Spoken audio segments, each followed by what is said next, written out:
2024 का लोकसभा का general election है, उसके बाद पॉलिटिकल इंस्टेबिलिटी लाने की कोशिश हुई है। जो ये कल परसों हमला हुआ है संसद के ऊपर, क्या लग रहा है ये साजिश, सोची समझी साजिश थी जो 2024 के चुनाव देखते हुए, लोकसभा चुनाव देखते हुए? नहीं, ये एक्चुअली ये बहुत बड़ा हमारे लिए सिक्योरिटी कंसर्न भी है, क्योंकि कुछ जो प्लानिंग चल रही थी वो जनवरी से चल रही थी इन लोगों की, जो 4-5 लोग हैं, जनवरी से प्लानिंग चल रही थी। और जिस तरह के नारे लगाए जा रहे थे तानाशाही और बेरोजगारी को लेके और जय भीम के नारे लगाए जा रहे थे, क्या लगता है कि इनके किसका हाथ है इस चीज पर? ये तो खैर इन्वेस्टिगेशन का विषय है, लेकिन मेरे का ये मानना है कि जिन लोगों ने पार्लियामेंट पे ये जो अटैक करने की कोशिश की है, इनको ऐसी सजा देनी चाहिए जो आगे जान के हिंदुस्तान के लिए एक नजीर बने कि आने वाले टाइम पे कि कोई करने से पहले ये 4 बार सोचे कि हिंदुस्तान की पार्लियामेंट पे अटैक करने का क्या मतलब होता है। विपक्ष वाले बोल रहे हैं तरीका गलत था, पर वो जो मैसेज दे रहे थे, जो विरोध कर रहे थे, वो बिल्कुल ठीक है। देश में तानाशाही बढ़ी है और जो बेरोजगारी का सवाल उठा रहे थे वो तो है देश के अंदर। नहीं, तरीका तो बिल्कुल गलत था। देखो, बीइंग तरीका तो बोले सही था, नहीं, मैसेज भी सही नहीं है। ये कोई प्लेटफॉर्म नहीं है पार्लियामेंट में। वो उसमें गैस थी, उसकी वो तो गैस थी, उसकी जगह कुछ और होता तो नुकसान हो सकता था। ना जाने कितने एमपी मारे जाते। तो वो तो देखो, जो चीज़ सही है उसमें किसी भी हिंदुस्तानी को सही कहने में कोई गुरेज नहीं होना चाहिए। जैसे अपन पहले भी डिबेट कर रहे थे, मैंने ये काम कहा, अगर मैं मोदी सरकार की 5 आपको उपलब्धियां बता सकता हूं तो 5 कमियां भी बता सकता हूं। ये क्या है 5 कमियां? फिर मैंने तो पहले, अब वो एक लंबा डिबेट का वापस से पूछूंगा। मैं उस टाइम नहीं पूछ पाया था सही से आपसे, मैंने किसी और से वो सवाल पूछा था, 5 कमियां, आपसे नहीं पूछा। आप काउंटर करोगे तो वो फिर लंबा डिबेट का एक विषय है। मैं वही पूछे, मैं 5 अच्छी भी बात बता सकता हूँ, 5 कमियां भी। कमियां बता दीजिए। कमियां मैं आपको क्या बताऊं? एक तो एक तो जो फिगर्स का मैनिपुलेशन होता है, जैसे 5 ट्रिलियन का दिया गया, हमारा 5 ट्रिलियन 2047 तक भी नहीं बन सकती। जो हमारा करंट ग्रोथ रेट है 6% से लेके 6.8% के बीच, ठीक है। आज ही रघुराम राजन का मैंने एक रिपोर्ट देखा है, ठीक है। मैं आता हूं आपके पास। जो मूडीज हैं उनके जो आंकड़े आए हैं, उन्होंने जो ग्रोथ रेट को देखते हुए बताया, भी $4 ट्रिलियन की इकॉनमी है इंडिया की। उन्होंने बताया 2027, 28, 29 के बीच में इंडियन इकॉनमी इजीली $5 ट्रिलियन की इकॉनमी बन जाएगी। पहली बात, आप जो मूडीज का नाम ले रहे हो, मूडीज ने 4 ट्रिलियन नहीं बताया, $3.23 ट्रिलियन बताया, 4 ट्रिलियन नहीं। अभी करंट वाले बता रहे हैं, वो मूडीज की रिपोर्ट पहले की थी। मैं उनका प्रेडिक्शन बता रहा हूं जो 2027-28 को बता रहे हैं। वो प्रेडिक्शन 3.23 बता रहे हैं, वो भी प्रेडिक्शन है। जो करंट है $5 ट्रिलियन की प्रेडिक्शन तो बताइए ना मूडीज ने कि हाँ 2028-29 तक भारत इजीली $5 ट्रिलियन की इकॉनमी बनी। ये रिपोर्ट थी 2021 की। जो करंट आई है उसमें वो 2034 बता रहे हैं, और जो रघुराम राजन की आज रिपोर्ट आई है उसके अकॉर्डिंग 2047 है। जो मूडीज की आप रिपोर्ट बता रहे हो, जिन्होंने प्रोजेक्ट की है कि 2027-28 तक वी विल बी रफली अराउंड 3.8। अभी जो हमारी करंट है दैट इज 3.1।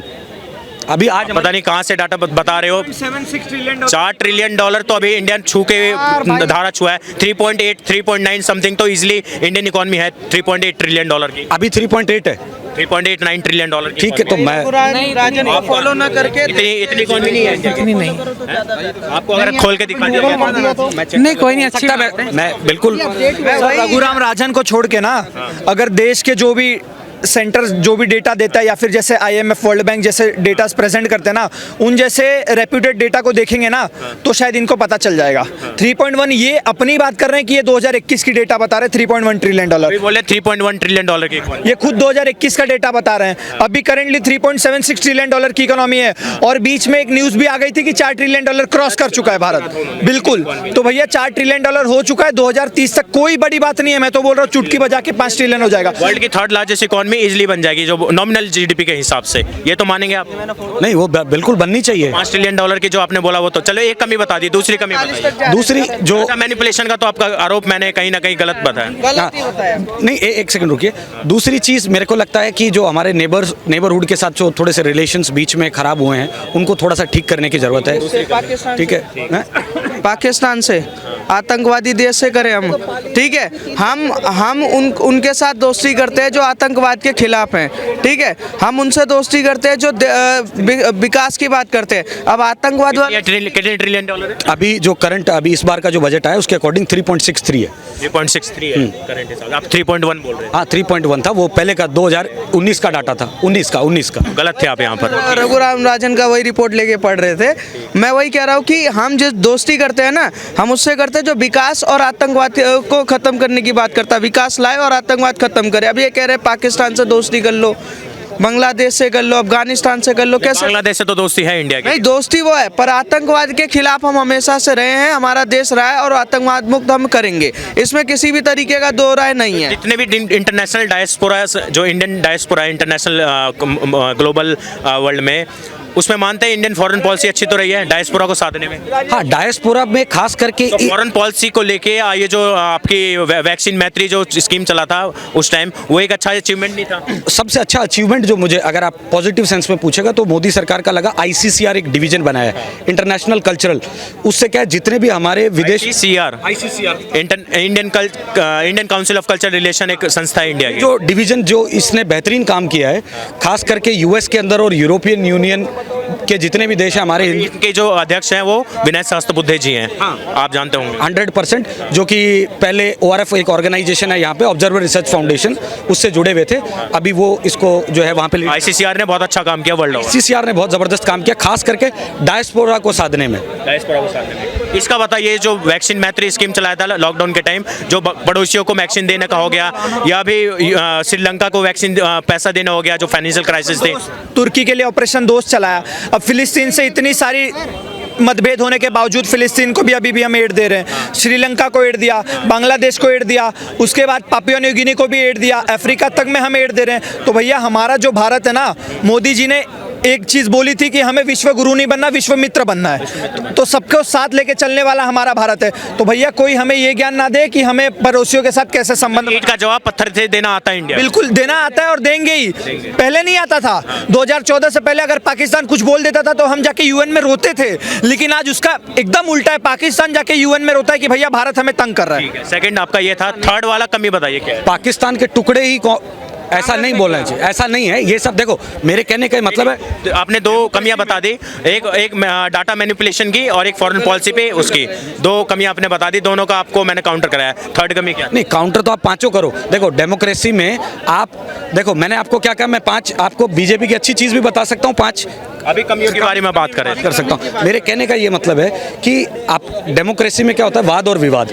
तो हमें ये नहीं कि एक ही एक चीज़ को ब्लाइंडली सपोर्ट करना है, हमें उसको जब अच्छा काम करें। कमी जो गिनवा रहे हैं हम उसको डिस्कस कर रहे हैं, और डिस्कस करना भी चाहिए अगर कमी गिनवा रहे हैं, और जो सही है उसको बात लेके आनी चाहिए। आपने 2 कमी गिनवा दी, 2 की बात हो चुकी है, आप 5 कमी बोल रहे थे, तीसरी कमी बताइए। तीसरी कमी जो मुझे लगता है, खास करके इन्फ्लेशन और अनएम्प्लॉयमेंट दोनों का जो ये है, ये कहीं ना कहीं इसमें सरकार को थोड़ा सा काम करना। 2013 में इन्फ्लेशन रेट कितना था इंडिया? आप बताओ। इन्फ्लेशन रेट इंडिया का मोर देन 7% के आसपास था, मोर देन 7, डबल डिजिट था उस टाइम पे, ऑलमोस्ट 11-12 थी। उस टाइम पे इकोनॉमिक ग्रोथ कितनी थी इंडिया की, जबकि पूरी यूरोपियन यूनियन चरमरा गया था, अमेरिका के बड़े बड़े बैंक्स, लेमन ब्रदर्स वगैरह सब। तो आप ये कहें कि साहब जो कुछ हुआ है 2014 के बाद ही हुआ है, 2014 से पहले देश ही नहीं था। आप मुझे बताओ, ये इकोनॉमी पे जवाब सुन लेते हैं। ये पहले की बात करें, पूरा विश्व चरमरा गया था। आज के टाइम पे पूरे विश्व की क्या हालत है? सिलिकॉन वैली जैसे जो बड़े बड़े बैंक है वो खत्म हो चुके हैं। सिलिकॉन वैली जैसे बड़े बड़े बैंक जो है वो ध्वस्त हो चुके हैं। चाइना जो सबसे बड़ा रियल एस्टेट मार्केट था वो खत्म हो चुका है, फिर भी भारत आज हमारा डट के खड़ा है। तो भैया अंध नमाजों का कोई भी इलाज नहीं है। कोरोना में 2 वैक्सीन लेंगे, बूस्टर डोज भी लेंगे, 2 साल फ्री में राशन भी लेंगे, उसके बाद भी आके मोदी को गाली देंगे, और फिर भी क्या रोना रोएंगे कि भैया जो मीडिया है वो गोदी मीडिया बन चुकी है, डेमोक्रेसी खतरे में। तो ऐसे लोगों का सर जो ये 15 सांसदों को जो निष्कासित किया गया, सस्पेंड किया गया है, और उसके बाद जो आरोप लगाए जा रहे हैं प्रधानमंत्री मोदी के ऊपर कि एक कायर तानाशाह है, आज कांग्रेस ने उनको कायर तानाशाह बोला है कि अगर सवाल नहीं सुनना चाहते हैं और कायर तानाशाह है, ये भाग रहे हैं सवालों से। सर धीरज साहू पे सवाल करो, 700 करोड़ कैश पकड़ा गया है, सोना पकड़ा गया है, और राहुल गांधी से अटैच है वो सबका सब। सवाल उस पर होना चाहिए, उस पर कोई चर्चा नहीं कर रहे। जो कायर तानाशाह बता दिया प्रधानमंत्री मोदी। सर कायर तानाशाह और कायर ये सब कब से बोलते आ रहे हैं। मोदी को चाय वाला बोला, चौकीदार चोर बोला, फिर अभी इन्होंने पनौती बोला, हार गए ना। 2014 आ रहे, 2019 आ रहे, अब सवाल पूछ रहे तो सस्पेंड कर रहे हैं, तानाशाही है देश। ऐसा कुछ नहीं है, आप सदन की मर्यादा को भंग ना करें।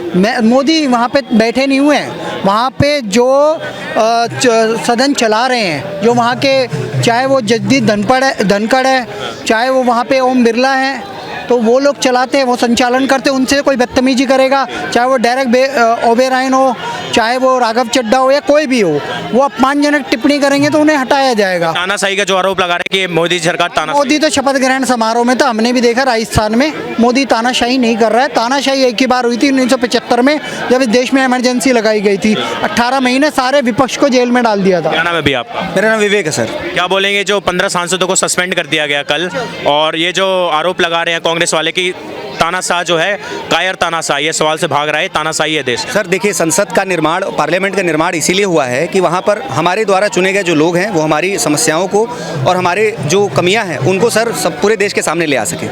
अब उसमें तरीके अलग अलग हो सकते हैं सर। अब वहाँ पर संसद के भी कुछ नियम है, जैसे सर ने बताया कि अगर वो नियम और कानून तोड़ रहे हैं तो निश्चित रूप से उनको हटाया जा सकता है। डेरेक ओब्रायन का भी इन्होंने नाम लिया, तो उन्होंने पिछले पास्ट में भी कुछ ऐसे काम किए जिसकी वजह से उनको वार्निंग्स भी मिली है। लेकिन 15 सांसदों को एक साथ हटाना किसी मुद्दे पर, क्या भाजपा ऐसा नहीं करती थी? निश्चित रूप से करती थी इसके पहले, और भी राज्यों में भाजपा की सरकार है। लेकिन अगर आप आवाज़ को दबाएंगे, अगर कोई क्वेश्चन पूछ रहा है, आरोप लग रहा है कि कायर है और तानाशाह है, ये देश में 9 सालों में तानाशाही है देश के अंदर। सर तानाशाही तो मैं नहीं मानूंगा, लेकिन अगर इस तरीके की चीज़ें हो रही हैं सर, तो कि वो अपनी आवाज़ नहीं कर रहे हैं सर, वो हमारी आवाज़ है, हमारे द्वारा चुने गए लोग हमारी आवाज़ उठा रहे हैं वहाँ पर, तो ये एक तरीके से हमारे ऊपर हो जाएगा कि नहीं, वो हमारी आवाज़ को दबा रहे हैं सर। तो निश्चित रूप से इसमें थोड़े देखने की बात है कि अगर ऐसा कुछ है कि 15 लोगों को एक साथ हटाया गया वहाँ से संसद से, जो कि उनका एक मौलिक अधिकार भी है संसद में रहने, तो ये देखने वाली बात है सर। क्या बोलेंगे सर, ये जो तानाशाही का आरोप लग रहा है सरकार को? देखिए सर, तानाशाही तो इसको फ्रेज को मैं सपोर्ट नहीं करूंगा, लेकिन कार्रवाई जो होती है उसको अपने को एक दोनों तराजू में देखते हैं अपन। जब से आप 2014 के बाद में देखिए कितने ज़्यादा निलंबन होते हैं, और उससे पहले का आप स्ट्राइक रेट उठा के देखिए कि 14 से पहले, हाँ 2014 से पहले देखिए, जब भी पार्लियामेंट में होता था, इसी दिल्ली की सड़कों पे अन्ना आंदोलन हुआ, अन्ना हजारे आए, सब बैठे। आज ना कोई अन्ना है ना कोई है। नहीं, जेल में तो उस टाइम भी डाला गया था, बाबा रामदेव का आंदोलन था, उस टाइम भी उनको लठ मारा गया। दूसरी चीज़, सबसे इम्पोर्टेंट बात है, माननीय उपराष्ट्रपति जो राज्यसभा के चेयरपर्सन है, उन्होंने कार्रवाई की। तो मैं लोकसभा की एक एग्जांपल, एक बीएसपी से एक एमपी आते हैं दानिश अली, उनके बारे में बीजेपी के एक एमपी हैं रमेश विदोड़ी, उसने किस तरह के शब्दों का प्रयोग किया गया, मुल्ला पता नहीं क्या क्या कहा, जो कि आपके कैमरे के सामने मैं बोलना भी उचित नहीं समझा। उस एमपी के खिलाफ कुछ नहीं हुआ। ये लोग किस चीज़ के लिए प्रोटेस्ट कर रहे थे कि भाई पार्लियामेंट में सिक्योरिटी ब्रीच हुआ है, वो भी किस दिन, 13 दिसंबर, आज से ठीक 2001 में जब पार्लियामेंट पर अटैक हुआ, उसी वर्ष को चुना गया। तो पार्लियामेंट हमारे देश का वो लोकतंत्र का मंदिर है जहाँ पे सारे 545 एमपी आके बैठते हैं। जब उसकी सुरक्षा नहीं होगी तो दिल्ली में मुझे लगता फिर उससे सुरक्षित कोई प्लेस है, तो उसको सुरक्षा का ये मुद्दा उठा रहे थे। उसके ऊपर बौखलाहट में आके किसी को सस्पेंड कर देना कि अपनी बात ही नहीं कह सके, तो फिर तो कोई सेंस नहीं है पार्लियामेंट का। आपने इन्होंने 2 सवाल उठाए, एक बोल रहे हैं कि तानाशाही 2014 के बाद बढ़ी है, 2014 से पहले तानाशाही देखो हाँ, मतलब तानाशाही नहीं, मतलब फ्रीडम में थोड़ा सा रिस्ट्रिक्शन आया है, आवाज़ दबाई जा रही है। पहले बोल रहे थे कि अन्ना आंदोलन का इन्होंने बोलिया, और इसके बाद बोल रहे हैं कि अब 14 के बाद ऐसा कोई आंदोलन नहीं। देखिए, लोकतंत्र में सबसे बड़ा जो लोकतंत्र का मंदिर है ना, इन्हीं, जब भाजपा की सरकार आती है तो विपक्ष में बैठे हुए लोग कपड़े पहन, काले कपड़े डाल के आ रहे हैं, सभापति पे पेपर फेंक रहे हैं, सभापति का मजाक उड़ा रहे हैं। ठीक है, 2014 की बात कर रहा हूँ, ठीक है, 2014 के आने के बाद सभापति को अनगिनत बातें कही, प्रधानमंत्री के बारे में सदन में खड़े होकर कैसी कैसी बातें की गई। जब सरकार चर्चा में आने के लिए तैयार होती है तो यही लोग वहाँ पर हंगामे और ये सारे काम करते हैं। मैं कहता हूँ, अगर लोकतंत्र के मंदिर में ऐसा कुछ हुआ तो सुरक्षा की चूक है, उस पर सरकार कार्य कर रही है, जवाबदेही के लिए भी तैयार है। पर कोई सांसद जिसको सस्पेंड किया गया, अगर वो अपनी आईडी को अमेरिका, दूसरे देशों से 4 जगह से चलवाए, तो क्या ये लोकतंत्र के मंदिर में लोकतंत्र का उपहास नहीं है? उसका बात नहीं करेंगे। दानिश अली की इन्होंने बात की, वही दानिश अली कहता है कि भारत माता की जय के नारे मैं नहीं लगाऊंगा, ठीक है, क्योंकि ये दानिश अली संविधान के शपथ लेकर सांसद बना है ना। अगर सांसद भारत माता की जय के नारे लगाने से मना करता है, एकता की बात नहीं करता है, इधर उधर की वो करता है, अगर किसी व्यक्ति ने सांसद में बोला है तो उसमें जानकारी होनी चाहिए, क्योंकि उनकी भावनाएं ऐसी थी, भावनाओं को दिखाना जरूरी था सांसद में। बोल रहे हैं कि अगर भारत माता की जो जय नहीं बोलते हैं तो उसको बोलने में क्या गलत है, जो बोला उनको दानिश अली जी? नहीं, दानिश अली ने ऐसा कभी नहीं कहा। ये कि और दूसरे नेता ने बोला हुआ है। के एमपी ने कहा था, दानिश अली ने ऐसे एमपी हैं आपके असुद्दीन जो की पार्टी है उन्होंने भी उन्होंने कहा था, तो उनको कहे ना, दानिश अली को ना कहें। तो मेन मुद्दा ये है कि आप ये जो हाँ गलौज नहीं कर सकते। अगर जो व्यक्ति गाली गलौज करके संसद में और बाहर आ रहा है उसको सस्पेंड नहीं कर। देखिए इन्होंने बोला कि ये जो उनका पद हटा दिया गया, महुआ मोइत्रा को सस्पेंड कर दिया गया, वो ये बोल रहे हैं इंटीग्रिटी पे सवाल है। आप चार लोगों को अपना पासवर्ड और आईडी पासवर्ड बांटिएगा तो उसमें तो सस्पेंशन होगा। बिल्कुल वो सही किया, वो ठीक है, वो मोदी सर, क्योंकि ये बिल्कुल गलत है। एक 25-30 लाख लोग जनता आपको इस विश्वास से भेजती है कि आप जाके हमारे मुद्दे उठाओगे और आप चंद लालच के लिए अपना पासवर्ड पोर्टल किसी बिजनेसमैन के घराने के ऊपर चौखट पे टेक देते हो, तो ये एक बहुत ही शर्मनाक विषय है। ये देशद्रोह है। एनएसए लगना चाहिए उनके ऊपर। एनएसए के लिए तो देखो ये बड़ा हार्ड हो जाएगा एनएसए कहना।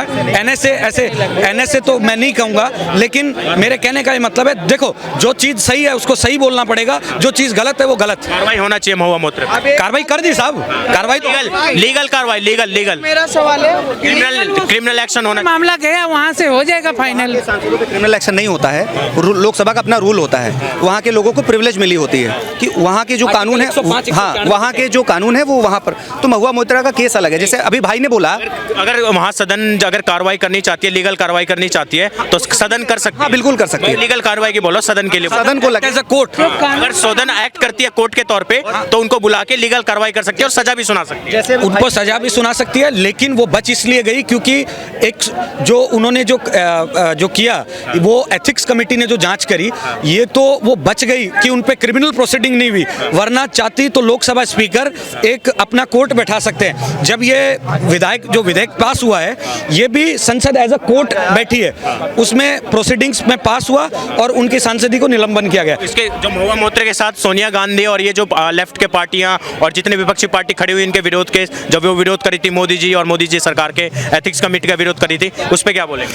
देखो मैं आपको एक बात बताऊं, जैसे मैंने महुआ मोइत्रा के लिए कहा कि उसने गलत किया, वो उनका विरोध क्या था कि एथिक्स कमेटी में जिस प्रकार के सवाल पूछे, वो आप डिटेल्ड रिपोर्ट पूछे, उनसे व्यक्तिगत जो पर्सनल सवाल पूछे कि आप किसके साथ बैठती थी, रात में आपके पास कितने टेलीफोन आते थे, वो एक एथिक्स कमेटी का वो पर्सनल सवाल था। पर जो उनके साथ विरोध, सोनिया गांधी खड़े होकर जो उनके विरोध में खड़ी हो रखी थी, उससे क्या गलत मैसेज नहीं जाता है कि जो अपना पासवर्ड शेयर करता है पूरा विपक्ष कांग्रेस पार्टी उसके साथ खड़ी होती है? नहीं, ये तो एक देखो पॉलिटिकल पोस्चरिंग है। अगर अपन ये अगर कह दें अपन कि साहब कौन किसके साथ खड़ा है, तो ऐसे तो विजय माल्या जिस रात हिंदुस्तान से भागा था, उससे 20 मिनट पहले अरुण जेटली से मिलके गया, तो ये पॉलिटिकल पोस्चरिंग है। इन चीजों कहाँ से पता लगा?